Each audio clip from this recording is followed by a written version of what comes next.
Kita pada malam ini Ar-Rahiqul Makhtum Mubarak Furi.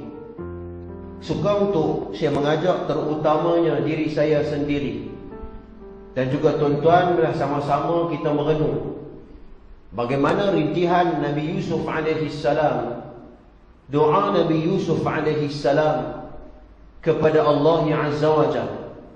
Rabbi qad ataitani minal mulki wa 'allamtani min ta'wilil ahadith. Yang berbunyi, ya Allah, ya Tuhanku, sesungguhnya kamu telah menganugerahkan kepadaku sebahagian kerajaan kepadaku.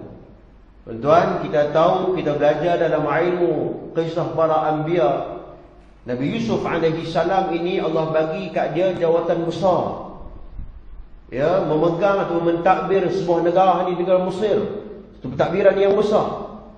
Kalau istilah pada hari jadi Perdana Menteri, hebat dia. Dan juga wa'allamtani min ta'wilil ahadith, dan Allah berikan hikmah dan juga sebahagian takwilan mimpi kepada Nabi Yusuf alaihi salam. Dalam arti kata yang lain, Allah berikan kebijaksanaan dalam mentakwil sesuatu perkara. Tuan-tuan, ada orang yang ada ilmu tapi dia tidak ada bijaksananya. Disebut dalam istilah al-hikmah. Ya, ada orang boleh berdakwah, semua boleh berdakwah, tetapi nak cari orang yang berdakwah dengan hikmah, hak ni mungkin susah kita nak cari. Ya, dengan bahasa yang dia guna, mungkin ilmu yang dia sampaikan itu sama ada, ya, apa dia ilmu itu benar-benar betul-betul, ya, memberi kesan kepada orang yang mendengarnya, ataupun sebaliknya. Ini hikmah yang Allah berikan kepada Nabi Yusuf alaihi salam. Dua benda ini. Yang ketiga, tuan-tuan sekalian, Nabi Yusuf alaihi salam Allah berikan kepadanya adalah rupa parah yang segak, yang cantik. Dan ini dirakamkan di dalam Al-Quran dalam surah Yusuf. Bagaimana wa atat kulla wahidatin minhun nasikina wa qalat ikhruj alaihim. Apabila dalam istana itu pelayan-pelayan wanita melihat Nabi Yusuf alaihi salam masuk dalam istana, ra'ainahu akbarnahu wa qatta'na aydiyahun. Ini ayat Al-Quran. Bagaimana dapat tengok segak handsome-nya Nabi Yusuf ni sampai terpotong jari mereka.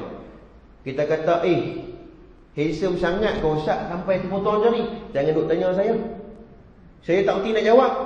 Ini ada dalam Al-Quran. Cerita ni, tuan-tuan, dirakam dalam Al-Quran, dan kita tahu bahawa Al-Quran itu bilafzul mutawatir. Dia tidak seperti hadis.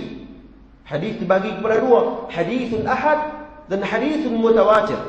Hadis ahad, ya, masih lagi diperbahaskan di kalangan para ulama sama ada hadis itu hasan, sahih ataupun dhaif dan sebagainya. Ini kategori para ulama hadis. Adapun Al-Quran, setiap lafaz Al-Quran itu bersifat mutawatir. Kalau ingkar satu huruf dalam Quran, fahuwa kafirah. Ini sebut Al-Quran. Cerita ini dirakamkan di dalam Al-Quran. Saya nak sebut bahawa pasal apa saya buat main cerita ni tiba-tiba nak cerita pasal Nabi SAW, tiba-tiba Ihsan buat main cerita Nabi Yusuf. Saja saya buat main cerita ni, tuan-tuan, sebab nak buat satu analogi perumpamaan. Bahawa kita tengok dekat dunia kita pada hari ini, tuan-tuan, manusia yang dia rasa hebat sangat dah. Nah, kalau dia kata jawatan paling besar, dah Nabi Yusuf lagi hebat daripada hang. Nah, kalau nak kata pengikut, Nabi Yusuf lagi ramai pengikut daripada beribu di hadapan dia. Ya, kalau nak kata segak, hang dengan Nabi Yusuf mana lagi segak. Quran cerita pasal Nabi Yusuf. Nah, saya nak sebut bahawa kemuncak kenikmatan yang Allah bagi kepada seseorang, kemuncak kenikmatan, iaitu doa Nabi Yusuf alaihi salam, tawaffani muslima wa alhiqni bisalihin. Dua benda ni. Dalam erti kata yang lain, kalaulah kita cantik, kalau kita segak, tapi akhir hayat kita tu bukan kita mati dalam Islam, tak berjaya kita. Kalaulah kita kaya raya, kaya sangat ni, duit sampai tak tahu nak buat apa. Duit sampai tak tahu nak buat apa, kaya sangat ni. Baru ni ada orang tengok dalam Facebook, gaji sebulan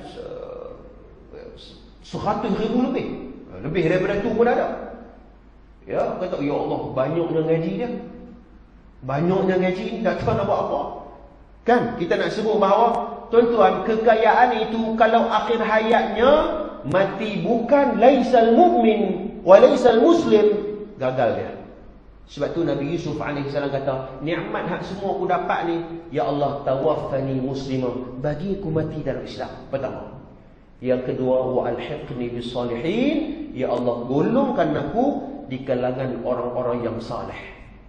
Dua benda ni ya tuan-tuan. Nah, kalau kita handsome, kita kaya ke apa, jawatan besar macam mana sekalipun, kalau kita tergolong di kalangan orang soleh tuan-tuan, double kejayaan kita. Ini yang saja untuk kita merenung dan kita melihat bagaimana ayat Al-Quran ini, dan dirakamkan doa Nabi Yusuf AS supaya kita sedar diri kita bahawa biarlah kita minta doa supaya akhir hayat kita mati dalam Islam, dan kita golongkan kita di kalangan hamba Allah yang saleh dan salihah. InsyaAllah, mudah-mudahan mukadimah itu memberi manfaat yang banyak kepada kita.